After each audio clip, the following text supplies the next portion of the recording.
Daniel Lambertini, actor. ¿Cómo te va, Daniel? ¿Cómo estás? Marcelo Di Carlo, periodista, historiador. Un gusto estar contigo siempre hablando de esto. Actor, sí, artista. Pero primero vamos a arrancar por el principio. Sí. Vos naciste en San Antonio de Areco. Sí. Estoy gestionando el título de Nick. Nacido y apenas criado, Claro, sería. uno dice, no, pero soy nacido. La verdad es que yo nunca me desvinculé de San Antonio de Areco. Y hoy tiene una lógica que yo esté acá. Porque para mí siempre vibró muy fuertemente en el corazón, y después con la actividad como estudiante de teatro, la cual mi tío Dionisio Lambertini, director de cultura, consejero escolar de mi juventud, me estimulaba a que yo siguiera la carrera teatral.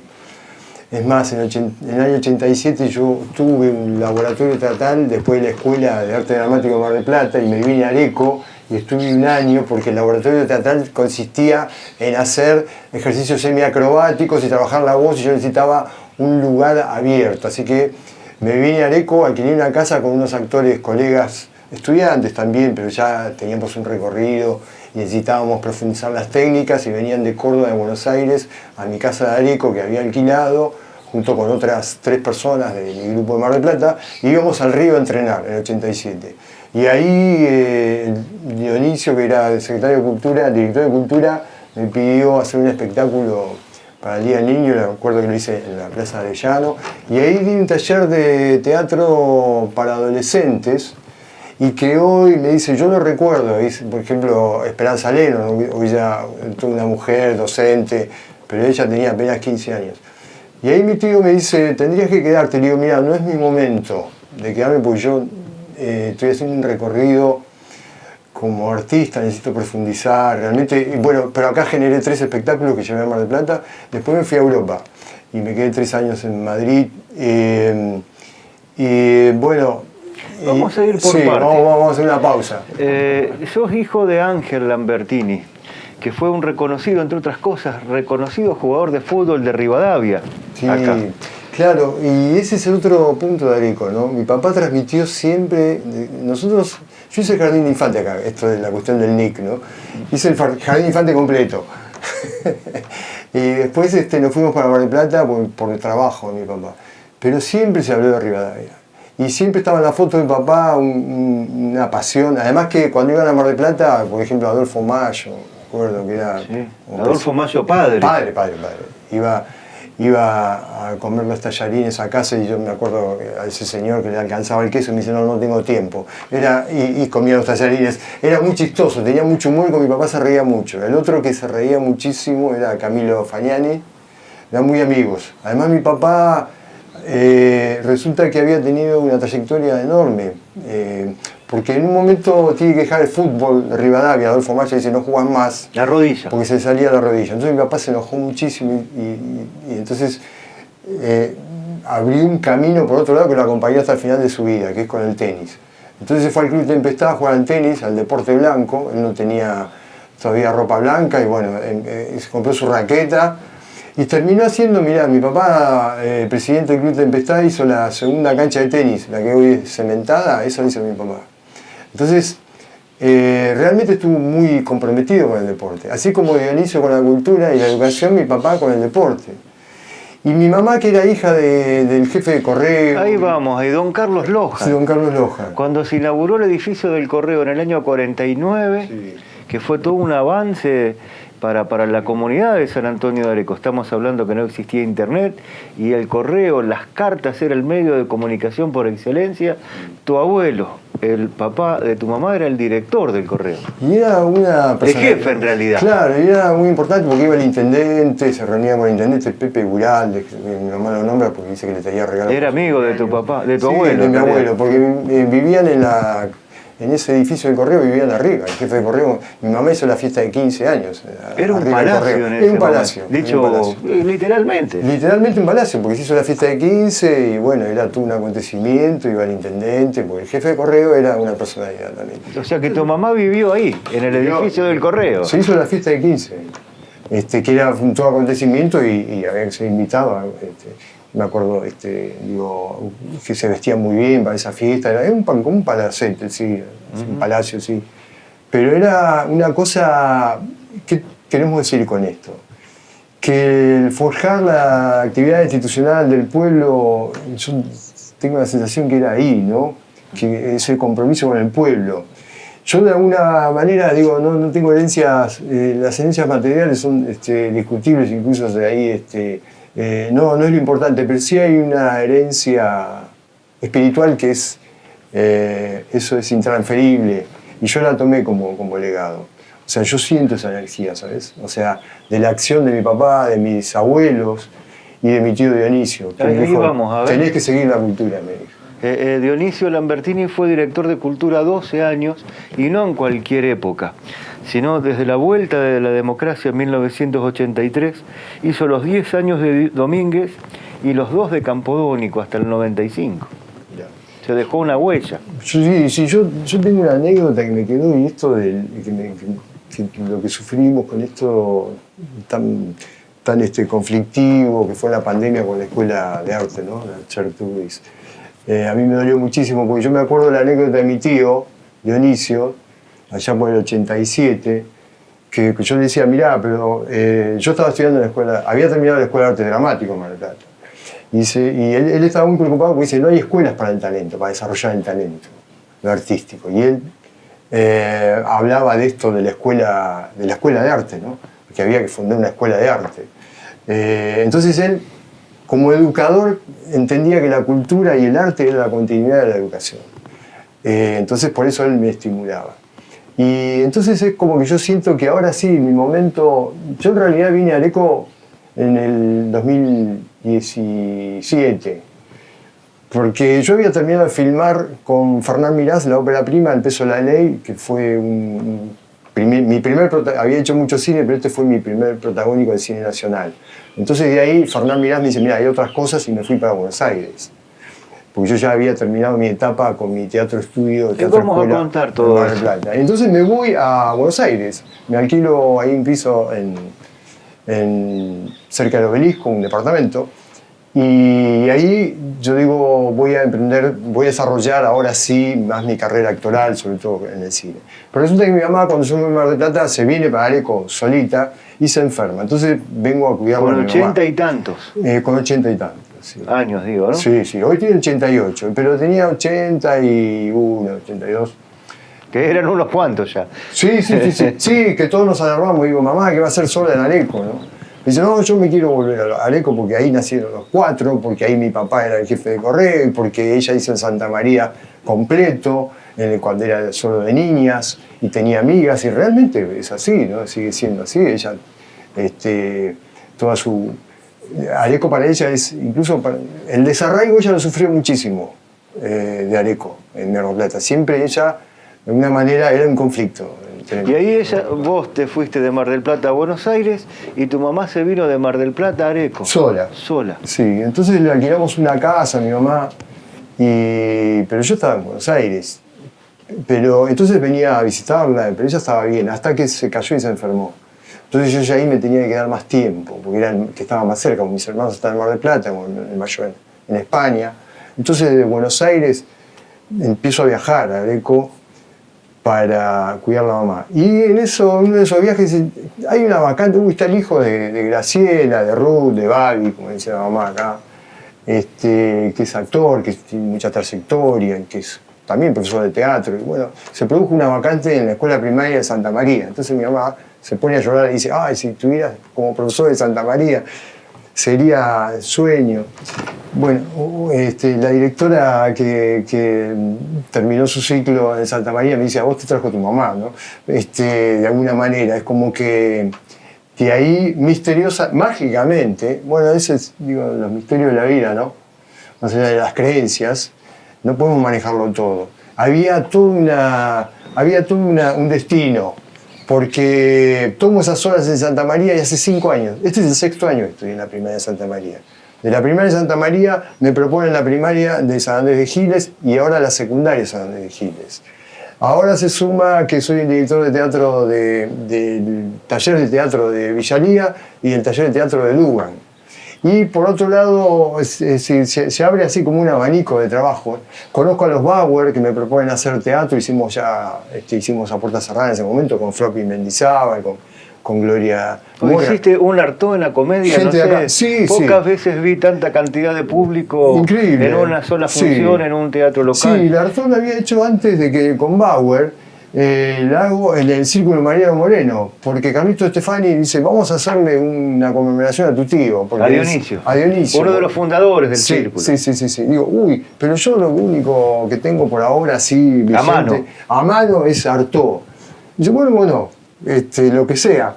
Y digo, ¿qué va a pasar con Artaud? Porque es una obra que justamente acabo de terminar la temporada de Mar del Plata y ahora voy a hacer Buenos Aires. Ahora, a partir de mayo. Es una obra que hago hace muchos años. Digo, ¿por qué Artaud? Porque es una obra específica, digamos, de un poeta francés, donde se habla de teatro, de todo lo que pasó en el siglo XX a nivel cultural. Pero que artístico. necesita un público exacto, muy entendido, exacto, muy gustoso claro, del teatro. Entonces había un poquito de prejuicio. Con alguna iniciación en el teatro, el público. Uno piensa que sí, pero viste, no hay que subestimar al público, porque terminé la función, y eso fue en el 2017, y acá en Areco, 100 personas, sala llena, me aplaudieron de pie, sin presumir de nada, es decir, porque les llegó el mensaje. Y esto es lo interesante, no subestimar al público. Y ahí me di cuenta, ahí me encuentro con Antonio Lozano, que estaba tocando ahí su piano en el Círculo de Mariano Moreno. Sí. Todo un emblema. Todo un emblema y me dice, no, pero acá se hizo mucho teatro y lo hacíamos con tu tío. Entonces me trae, que lo tengo, manuscrito, de todas las obras que se hicieron en el Teatro Vieites, en el Cine Vieites. Mi tío dice que cobraba la entrada y él hacía Pilar Lozano, pero antes el grupo de teatro del Sótano, se hacía teatro ahí. O sea, estamos hablando de los años década 60. De década del 60. Y tengo toda una lista impresionante que un día, eso que vos sos un historiador, ya de alguna manera lo he compartido contigo, pero eso está registrado, es decir, todo el teatro que se hizo en los años 60 en el Cine Vieites. Entonces digo, acá hay una tradición teatral importante, ¿no? Yo me acuerdo de Camilo Fagnani, cuando iba a Mar del Plata hablábamos de teatro y dice, no, yo estoy en un teatro vocacional con Pilar Lozano, hago de teatro también, en Areco. Entonces me he encontrado con, acá hay un amor a la cultura, hay un amor al arte, al teatro, pero eso es lo que yo digo, la herencia espiritual. Hoy me tocó protagonizar de alguna manera y comprometerme, y estoy recontra feliz. Porque a la vez me permite, vengo a hacer temporada de Mar del Plata, los veranos puedo hacer temporada de Mar del Plata porque tengo toda mi movida teatral está ahí. Yo nací artísticamente en Mar del Plata, soy egresado de la Escuela Municipal de Arte Dramático del año 84, tuve 15 años en mi teatro estudio, teatro escuela. Vamos a contar todo eso, porque arrancamos de que querés sacar el documento de Nick, nacido y criado en San Antonio de Areco. Sí, eso fue un chiste que me hicieron Pablo Navas, y ahora nos reímos mucho, y ahora estaba con Osvaldo Musicato. Otro emblema. Y le digo, che, el título de Nick, ¿qué te parece a vos? Dice, hay que dártelo, porque yo te llevaba a los hombros al río cuando eras chiquito. Osvaldo Musicato. Él me recuerda muy bien de chiquito. Digo, sí, pero la adolescencia. De todas maneras, yo tengo para agregar que en la adolescencia, cuando yo era adolescente y nos hacíamos escapadas a Buenos Aires. ¿Desde Mar del Plata? Sí. Y era adolescente, la verdad que me escapaba, casi era menor, ¿viste? Pero yo sabía que iba a terminar en Areco, me tomaba el tren a Areco. Venía a Areco, iba a la Jockey y me encontraba con los amiguetes ahí, con Guillermo Tadeo, Horacio Fagnani, que era un poquito más grande que yo, y ahí tomaba mis primeras copas, y cuando la cosa ya se ponía un poquito que había que dormir o a descansar, ahí me iba a la casa de los Fagnani y me quedaba todo el fin de semana. O sea, me gustaba mucho escaparme en el tren a Buenos Aires y con el tren acá a Buenos Aires. Entonces, esa cosa adolescente, yo también de alguna manera la transité, nunca perdí contacto, digamos, ¿no? Ahí está. Pero hablamos de eso, de tu primera infancia, y hablamos de los motivos de la vuelta, pero en el medio hay un camino larguísimo, impresionante, recorrido en tu vida, y como actor. Estudiaste en Mar del Plata en la Escuela de Arte Dramático. Llevo 40 años en la profesión. Yo anoche en el contragolpe, justamente conmemorando lo que fue el golpe, fue tremendo. Yo tenía 16 años, a mí me emocionó mucho la noche y sigo emocionado, muy conmovido. Porque, mira, yo te cuento 3 hechos, ¿no? O sea, digo, a los 16 años no había escuela de arte. Yo entré a la escuela de arte a los 19 años, después del servicio militar. Durante esa época fue la época oscura, ¿viste? Hechos que hoy recordaba, digo, ¿qué quise decir anoche, no? Que balbucié bastante. Me quedé, digo, ¿qué es lo que quise transmitir? Y bueno, que yo estaba en la secundaria y entraban los militares y nos revisaban las carpetas. Y uno de mis compañeros se lo chuparon, se lo llevaron, decíamos, te chupan, los militares. Tenía una foto de Che Guevara y entonces se lo llevaron. Entonces, el miedo, el terror que teníamos en la secundaria, no sé, después de mi primer amor, me acuerdo, y en esta fecha particularmente, murió de sobredosis por la angustia de que desapareció su hermana y desapareció su papá, porque fue a buscar a su hermana, ¿no? Entonces, se sufría este impacto, ¿no? Entonces eran 2 cosas, si militabas, te chupaban, si al vacío existencial no había arte, el vacío existencial era muy fuerte y a los 16 años, 17 años, 18 años se tomaba mucha droga. Entonces, y me toca el servicio militar, yo ya hacía fotografía. Mi primer arte fue la fotografía. Y como a los 18 años yo no sabía ni manejar ni nada. Vos entras al servicio militar y te dicen, bueno, ¿qué sabes hacer? Nada, decía yo. No sé manejar, no sé escribir a máquina, no soy bueno. Y en un momento se descubre que sé sacar fotos. Yo sabía sacar fotos. Y dice, bueno, ¿por qué no lo dice? Porque usted va a ser el soldado fotógrafo. Entonces fui soldado fotógrafo en Olavarría y vi cosas terribles, tremendas, de abuso. Definitivamente, como que sería largo de contar, es decir, cómo fui abusado como soldado para rendirle como fotógrafo a la fiesta de los militares, a todas las cosas particulares de los militares, en el regimiento de Azul, Olavarría y Tandil, ¿no? Entonces fui explotado como soldado, de hecho la pasé muy mal, pero estuve 1 año. Cuando salí de la Escuela de Arte Dramático, del servicio militar, entro en la Escuela de Arte Dramático. Hay que sumarle que tenés un hermano excombatiente de Malvinas, hermano menor tuyo. Claro, quería esos 3 hechos, ¿no? Lo que pasó en la secundaria, lo que pasó con mi primer amor, o sea, el tema del peligro de las drogas, que ahí me salvaron, decía anoche yo, los libros, ¿no? Es un poco de autoconservación, instinto de autoconservación, y bueno, encontré un libro de Germán Hesse y digo, fue el autor que lo amo porque fue el que me salvó. Empecé a leer libros y ahí me quedé, pero el autoexilio, ¿viste? El exilio era una cosa tremenda también, ¿viste? Autoexilio, encerrado en uno después mismo. hablamos del exilio, después el autoexilio y la soledad de un joven de 17, 18 años. Y tu hermano va a Malvinas. Y mi hermano termina, bueno, yo empiezo, el que ahí venía, yo a los 19 años termino el servicio militar y entro en la Escuela de Arte Dramático de Mar del Plata. Que era una cosa rara, ¿no? Eso te iba a decir. Sí, rarísima. A los 19 años, el 79, bueno, el Mundial 78, que ahí ya se percibía una pantalla. ¿Sociedad machista Mar del Plata también? ¿Machista? Tremenda gente machista. ¿Machista dijiste? Sí, machista. Tremenda. Bueno, fascista también, te podría fascista. decir. Machista y fascista. Bueno, fascista me acuerdo que sí, había unas cuestiones ahí, porque en el 79 se crea el centro de estudiantes porque necesitábamos un edificio para la escuela. Y ahí empiezo a sentir que tenía un compañero que era muy trotskista y yo no tenía mucha conciencia política, la verdad. Era muy confuso. Y bueno, tenía muchos problemas de la comunicación, ¿viste? Los jóvenes. Al mismo ingreso de la Escuela de Arte Dramático, o sea, el tema del cuerpo, mucho prejuicio, mucho miedo. Yo recuerdo cuando vino en el 83, por supuesto, la democracia, y fue un estallido emocional enorme, que es el día de hoy que lo siento vibrando, ¿no?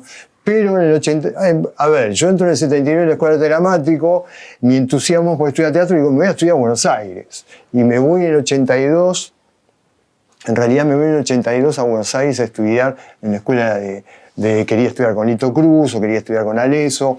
Finalmente entré en la Escuela de Teatro de Buenos Aires de Raúl Serrano. Tremenda institución, un maestro, pero a los 2 meses, ¡pum!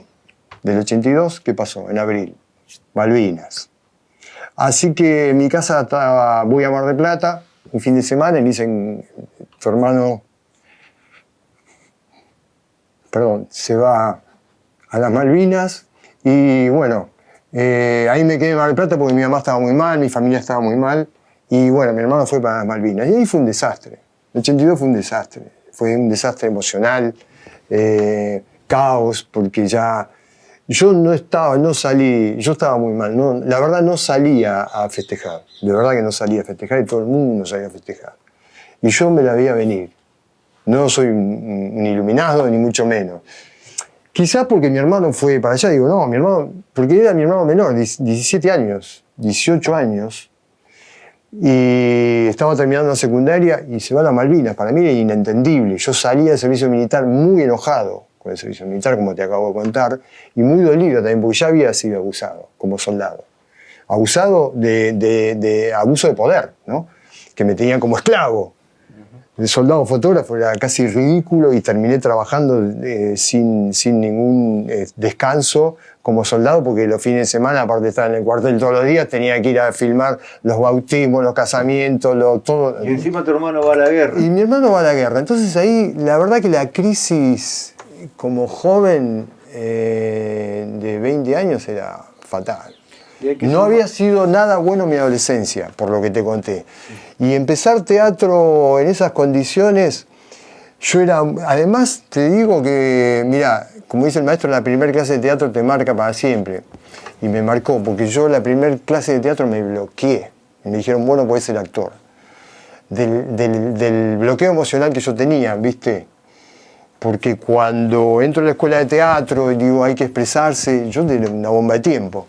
Si yo me expresaba, salía todo esto a un nivel, viste, en crudo, de todo lo que me pasaba. De hecho, los primeros ejercicios en la escuela de dramático eran sopas emotivas, decía yo, catarsis pura, era mucho llanto, mucho dolor. Y además no estaban las técnicas actorales desarrolladas y había que conectarse con eso para... las escuelas después fueron evolucionando. Entonces, a los 20 años era muy difícil. Hay que sumarle que tu hermano mayor ya se había ido a España. Y mi hermano mayor se va a España porque a mi hermano mayor le rompieron la guitarra en un ensayo cuando en la muerte de Perón. Ahí una cosa, bueno, en la confusión había mucha violencia y bueno, él estaba en un ensayo, le rompen una guitarra, hubo una entrada ahí de...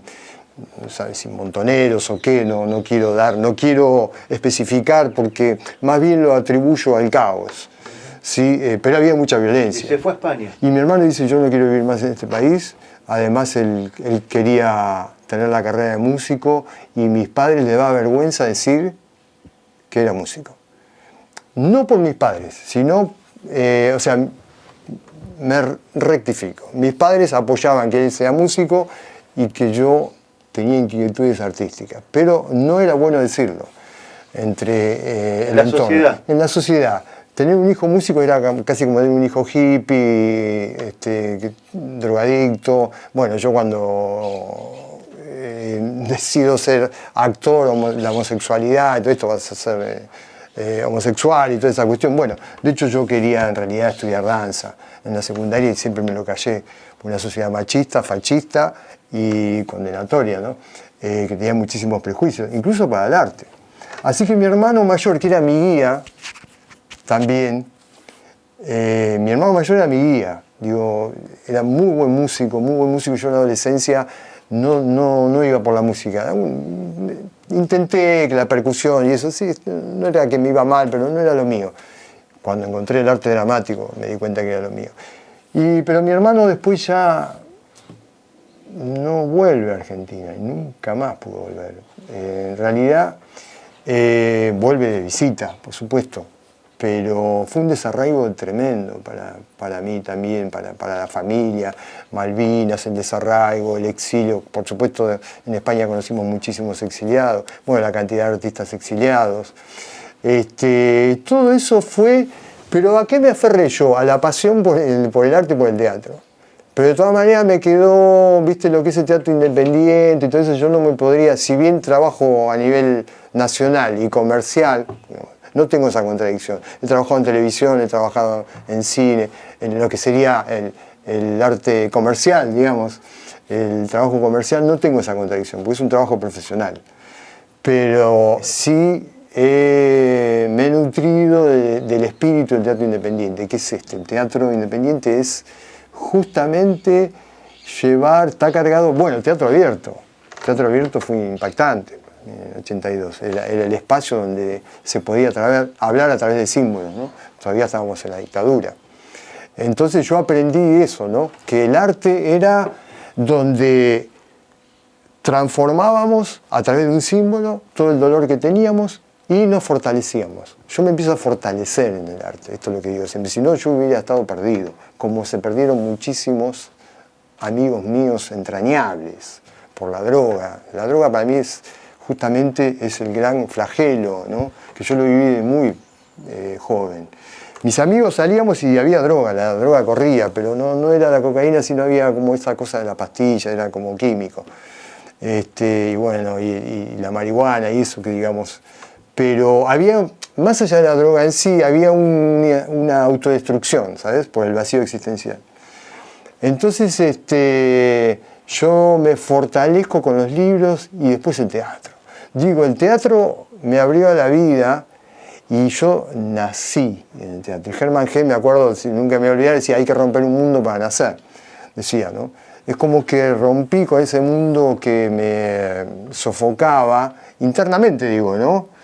Y abro con mi energía en el arte. Entonces hoy soy un agradecido del arte, porque hoy esa energía la puedo dar. Te recibiste en la Escuela de Arte Dramático, en Mar del Plata, estuviste haciendo teatro experimental en San Antonio de Areco, sí. Pero después te vas a España. España fue muy maravilloso, porque yo me voy a España porque en realidad me quiero acercar a mi hermano. Mi hermano está viviendo allá, siempre se habló de España.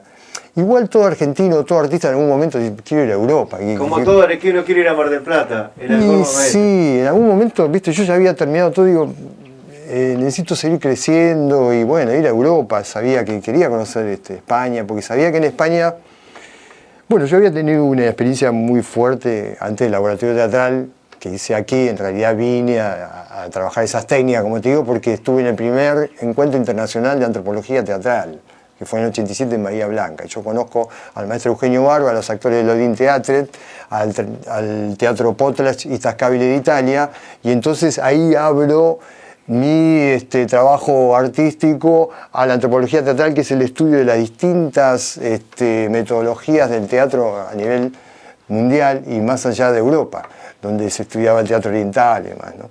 Entonces me voy a España y quiero ir a España a encontrarme con eso, pero fui con mi trabajo ya hecho. Me fui con mi segundo unipersonal, que se llamaba Corazón de Comediante. Voy a Madrid, presento mi espectáculo y ahí me empiezan a pedir, la verdad, seminarios, porque era mucho el trabajo corporal, el trabajo vocal que yo había trabajado ya con ese encuentro y lo que había desarrollado en Areco, como técnicas, que es un poco mi fuerte hoy, ¿no? Hasta el día de hoy. Hasta el día de hoy es el trabajo del actor, del cuerpo, la voz y el trabajo como instrumento del actor, ¿no? ¿Y qué haces en España? Y en España empiezo a dar seminarios. Pero yo fui por unos meses, me quedé 3 años. Cuando yo decido volverme, los españoles me dicen, pero quédate, hombre. Si tienes trabajo, tienes arraigo social. Y había nacido mi hijo Emanuel, hoy 28 años, profesor de música él. Pero Emanuel nació en Madrid, su mamá argentina. Pero yo tenía ya 3 años y me podría haber quedado a vivir, pero digo, no es mi destino. Yo no fui a vivir al exterior, fui a hacer esa experiencia y realmente sentí como concluía la experiencia como artista y percibía, y no me equivoqué, que yo en Mar del Plata quería desarrollar lo que desarrollé después, ¿no? El Caldero Teatro Estudio, que fueron 15 años de mi teatro. Pero en el medio hiciste una novela muy famosa. Bueno, cuando yo digo, además que yo a Emanuel lo quiero criar, estábamos solitos, su mamá, Emanuel el niño y yo en Madrid después de todo. Y en Mar del Plata había un entorno familiar importante, digo, no puedo privarle al niño de ese entorno. De los abuelos. Sí, claro, crecer con los afectos. Eso es lo que le dije a la mamá, me dice, muy bien. Así que nos vinimos a Mar del Plata y dice, ¿pero qué vas a vivir en Mar del Plata? Y digo, bueno, daré clases, empezaré a remarla, pero bueno, están los abuelos, el niño va a estar cubierto, y después yo ya me arreglaré. Trabajaré siempre. Los actores independientes, yo lo que aprendí, desarrollamos la autogestión. Y llego y a Mar del Plata Fíjate lo que es el destino también, ¿no? Las fuerzas, digamos, de la vida que te lleva a despegar, a no quedarte aferrado a lo que ya concluyó y abrirte a lo nuevo. Yo confío en eso, soy arriesgado porque confío. Y digo, algo va a pasar. Y a la semana aparece Canal 13 Artear con una tremenda novela que se va a filmar en Mar del Plata, se hace un casting al cual yo no fui, porque fueron centenares de personas, para extras y demás. Y digo, bueno, una novela no lo hacía para mí. Pero resulta que la directora, Diana Alves, una gran directora, dice, no, pero yo quiero ver a Lambertini y a otros 10 actores que tengo anotados, que están en Mar del Plata. Así que hice un casting que fue casi de un mes, con Weilman y Maestro, los autores, porque me iban a dar un personaje importante. Y así fue. Finalmente pasé ese casting, me lo dieron a mí y trabajé todo un año en la novela con Giacomino, el gran personaje que hice al lado de Gabriel Corrado y Viviana Zacone, y Aldo Barbero, Cristina Murta. Y fue impactante porque pegó el personaje. A veces, si los personajes no funcionan, terminan, se ahogan, ¿viste? Algo les pasa. Entonces mirábamos los libros, el mío quedaba y estuve un año trabajando en la novela en Mar del Plata y bueno, así que ahí me fui acomodando. Incluso traje mi grupo de Madrid. ¿De alumnos? De alumnos, porque yo había dejado montado en Madrid Vincent y los Cuervos de Pacho O'Donnell, una obra sobre Van Gogh. Y que yo había pedido los derechos de autor a Argentina y tuvo un impacto importante en Madrid. Y los traje al Festival de Teatro de Mar del Plata, los 15 actores. Y se quedaron en mi casa y bueno, fue realmente. Pero ahí ya me quedé en Argentina y siguió el camino hacia el teatro independiente en Caldero, ¿no? Hacia mi teatro estudio El Caldero, sí, 15 años. 15 años. Y arrancaste casi cuando casó el gobierno de la Rúa. Fue una locura, porque yo en realidad eso arrancó porque yo antes, en el 2000, digamos un año antes, en 99, existía la subasta, el Teatro La Subasta en la calle Güemes, que era de Darío Grandinetti, ¿sí? Y cuando Darío Grandinetti tiene su teatro en Mar del Plata, dicen, yo quiero abrir un taller de teatro. Entonces sus socios dicen, bueno, si vas a abrir un taller de teatro hay que llamarlo a Lambertini. Y bueno, y me llamaron y ahí fui y conocí a Darío Grandinetti en persona y le llevé mi carpeta y me dice, no, yo no quiero tu currículum porque ya me han hablado de vos. Digo, bueno, pero igual acá está, me dice, yo quiero que desarrolles el taller. Entonces estuve 2 años en el teatro de Grandinetti, fueron 2 años que hicimos el taller de teatro, iba muy bien a calle Güemes. Pero crecía mi teatro, pero no crecía económicamente, comercialmente el teatro de Grandinetti, que de hecho dice, esto parece ya el teatro de Lambertini, porque tenía cada vez más alumnos. Entonces digo, bueno, acá se bifurcan los caminos, yo necesito mi teatro estudio, y el Teatro Güemes se transformó, La Subasta se transformó en el Teatro Güemes, que entra Rottenberg como socio de Grandinetti y sus socios. ¿Sí? Y entonces hacen el Teatro Güemes comercial. Y yo me voy a lo que es mi palo, al teatro independiente, y ahí formo mi teatro estudio. Del teatro estudio empezamos a trabajar con mis alumnos, crecemos y empezamos a hacer nuestras dramaturgias, entonces necesitamos un teatro, así que armamos la sala con gradas para 60 personas. Y empezó a crecer el teatro, y ahí el Instituto Nacional de Teatro dice, bueno, le vamos a dar un apoyo, pero hay que habilitar las salas. Perdón. Y fue la primera sala habilitada. De teatro independiente. De teatro independiente. Hoy hay más de 20. Y el Teatro Güemes, 14 años después, se cierra el Teatro Güemes, porque la calle Güemes explota como una calle comercial, y no tenía ya, bueno, Grandinetti ya se quejaba de esto, es decir, que el teatro tiene este problema económico siempre, la actividad teatral, ¿no? Pero el teatrista independiente sabe lidiar con esto. Lo que pasa es que yo, en 2014, en 2015, yo ya le había pedido al Instituto Nacional de Teatro, digo, bueno, un artista demuestra que puede llevar una acción adelante, pero no puede comprar las paredes del teatro. O se compra el teatro, o yo la verdad que ya estaba muy limitado. ¿Alquilabas? Con los alquileres, trabajaba 24 horas, vivía ahí, literalmente vivía ahí en la parte de atrás. Entonces vivía para el teatro, pero ahí cuando filmo con Fernán Mirás, yo digo, me parece que este es el momento. ¿Por qué teatro estudio? Teatro estudio se le llama al principio del siglo XX, el que acuña la expresión teatro estudio es Stanislavski, que es el gran maestro de las metodologías teatrales, del estudio teatral en el siglo XX, en Rusia, los teatros de estudio, después va por toda Europa y después ya en Estados Unidos también Lee Strasberg habla de teatro estudio. El teatro estudio significa que es como el atelier, significa el lugar de donde va a trabajar el actor y todo el teatro para ir generando la dramaturgia y el propio teatro en el formato de teatro independiente. El teatro estudio es el laboratorio, se puede llamar laboratorio, teatro laboratorio. Laboratorio apareció después en los años 60 cuando Grotowski dice que hay que trabajar más profundamente en el teatro experimental. Vos dabas clases y organizaban obras también. Claro, yo empiezo a... Claro, por eso teatro estudio, porque es una escuela. Teatro estudio es teatro escuela. Después se le llamó teatro escuela porque no se conocía mucho el teatro estudio, como lo entendíamos, era más de la jerga, teatro estudio de los teatristas, pero entonces se le puso teatro escuela. Pero después empecé a crecer y había obras montadas. Y entonces el teatro escuela pasa a ser teatro escuela y sala de teatro independiente. Y ahí entra el Instituto Nacional de Teatro como apoyo a la sala de teatro independiente. Y en el 2014 estaba en la encrucijada, no se podía seguir trabajando las 24 horas, pagar el alquiler, la luz. Sí, sí, además que hay una cuestión que para seguir dando uno tiene que crecer como artista.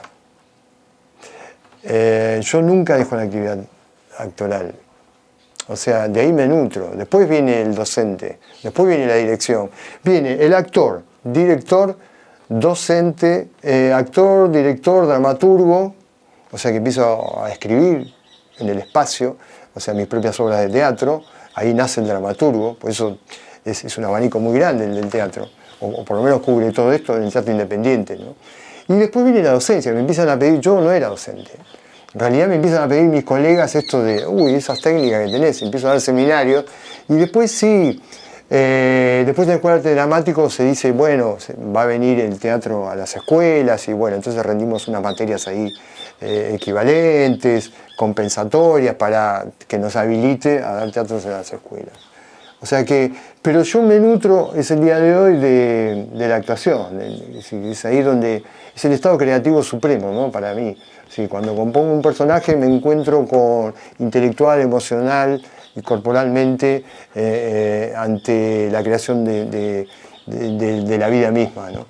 Daniel, y en un momento de encrucijada casi, porque a ver cómo se seguía con el teatro estudio del Caldero, te sale la oportunidad de hacer una película con Fernán Mirás y con un papel que a lo mejor empezó siendo, a ver, respetuosamente, menor, que fue creciendo hasta ser un coprotagónico. En la película sí, yo cuando Fernán Mirás, en realidad yo estaba en Mar del Plata, Fernán Mirás iba a traer a los protagónicos.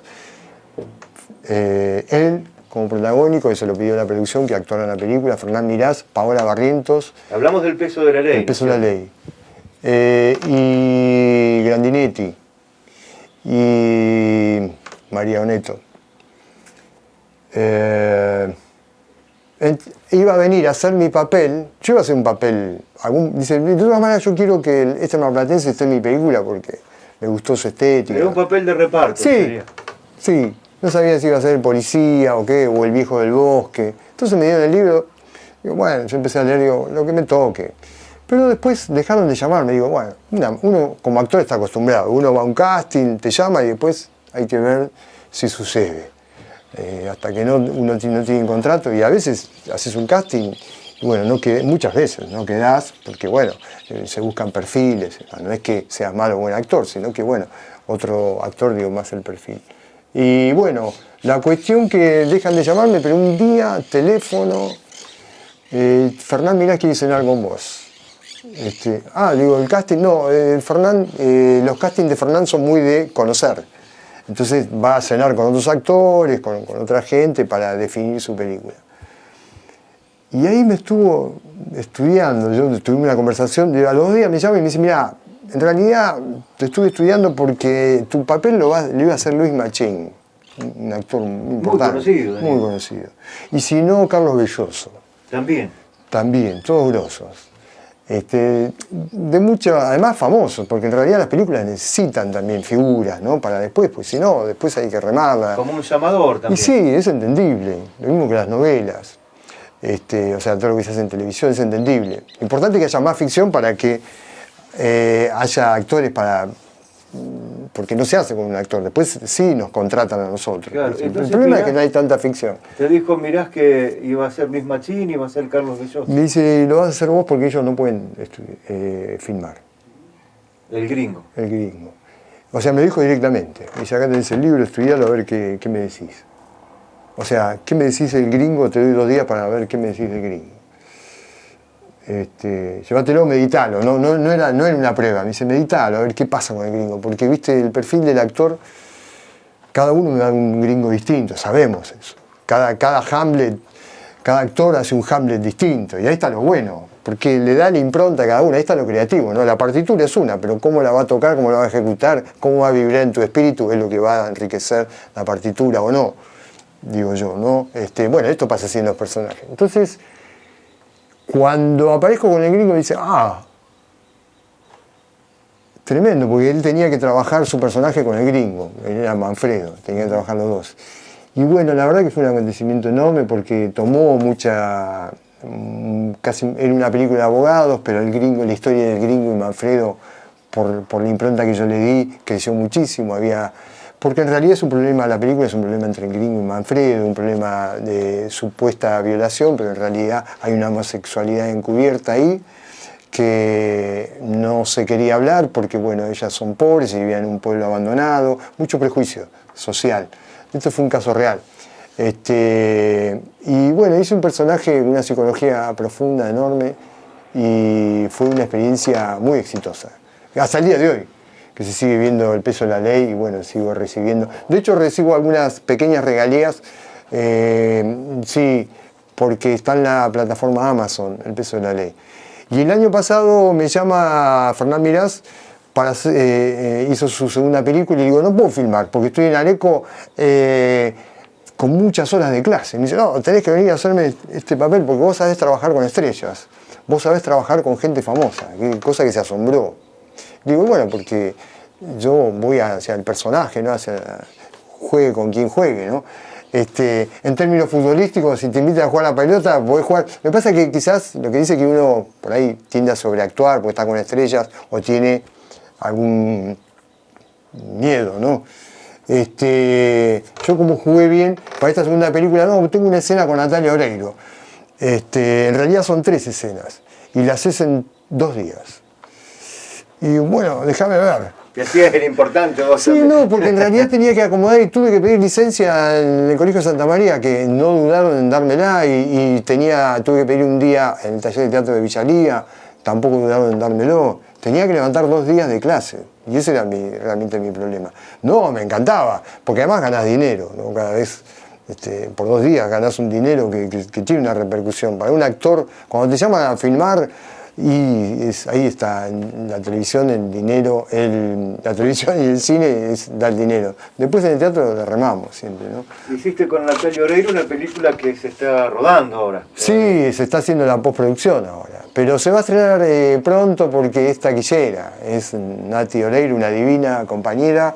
Me encantó trabajar con ella esos 2 días, porque en 2 días te recontra conocés. Además estaba Paola Barrientos, me reencuentro con Paola Barrientos, que trabajamos en El peso de la ley, así que, y con Fernán como director, que es muy divertido, Fernán. Y además sos como un hombre de la escudería de Elsa. Sí. Donde haga algo Fernán me va a llamar, porque además se estableció un vínculo que es muy difícil eso de estar trabajando y ya tener un código, ¿no? De comprenderse, de entenderse. Y se nota que él armó su escudería, y dentro de eso, que me llamó su producción, que yo los conozco también, y dice, che, Fer quiere que vos hagas este personaje. Y digo, uy, no puedo. Que hasta que me llamó Fernán. Y me dice, no, tenés que hacerlo. Y bueno, fue una experiencia enorme de conocer a Natalia Oreiro, porque cuando llegué me dice, tiramos la escena, mientras arreglaban los caños ahí del set, que hay 15, 20 personas armando la locación, ¿viste? Mientras se arma, el arte de la espera, digo yo, no lo digo yo, lo dijo Héctor Alterio, el cine es el arte de la espera para el actor, porque te citan para filmar a la 1, bueno, de hecho filmé a las 5 de la tarde ese día, y estaba citado a la 1. Mientras tanto, ¿qué haces? Hay que repasar letras. Entonces Natalia Oreiro me dice, ¿tiramos la escena? Sí. Pum, pum, pum, me dice, ya está, dice Fernán, ya tenemos tenemos la letra aprendida, Daniel es un grosso, es decir, ya conectamos y ya estaba jugada la escena en la previa, así que después a la hora de filmar fue hermosa. No hay papeles chicos, ¿viste?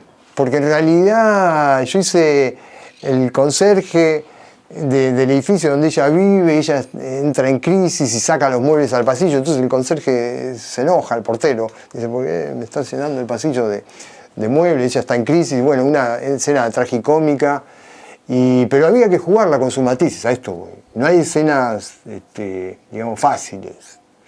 Es más, Fernán me dice, un poco menos, dame. Pues yo había empezado casi como no sobreactuación, pero después tenía que buscar el tono del personaje. Lo hice más teatral, más grotesco. Dice, no, esto es más naturalista. Hola, che, sacame los muebles del pasillo, pero así. Entonces, bien llano. Entonces tenés que ir quitando cosas de más, ¿no? Del personaje. O a veces tenés que aumentar. Entonces, por eso me encanta la actuación, porque crear el personaje lo estás creando en ese momento. Después hicimos 3 tomas porque Natalia revisaba sus tomas y bueno, mira, es muy prolija con su trabajo, pero bueno, fue una experiencia enorme, muy buena. Y ahí quedamos con el cine. De todas maneras hay otra película... El largo camino de los recuerdos. Sí, esa... Está circulando unas versiones para mirar. Sí, pero en privado. En privado. Es una película... Es un personaje enorme también porque muy trabajado, tan trabajado como el gringo. Sí. Porque son personajes muy distintos. Sí. No parece el mismo actor. Viste que los actores trabajan de sí mismos. Muchas veces.